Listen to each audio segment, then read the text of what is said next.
পৌরসভায় নিয়োগ সংক্রান্ত দুর্নীতি মামলার তদন্তে শুক্রবার 7 সকালে রাজ্যের দমকল মন্ত্রী তথা বিধাননগরের বিধায়ক সুজিত বোসের বাড়িতেই ইডি হানা।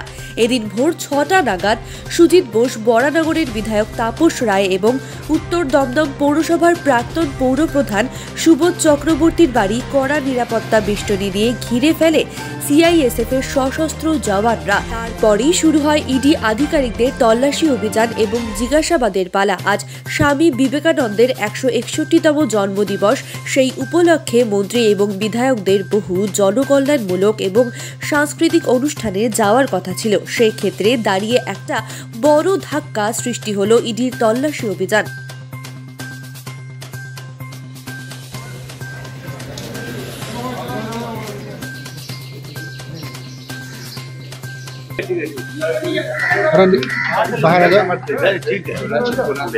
কেন আমাদের কাছে ইন্টিমেশন ছিল না, ওইটুকু আমি কিছু বলবো না, আমাদের সিনিয়র অফিসাররা বলবো, ব্রিফ করে দেবে।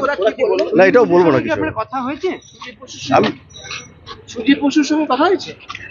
আমি প্লিজ আমি কিছু বলবো না। উনি কি বাড়িতে রয়েছেন এই মুহূর্তে? আমি কিছু বলবো না প্লিজ। আমরা দেখতে পাচ্ছি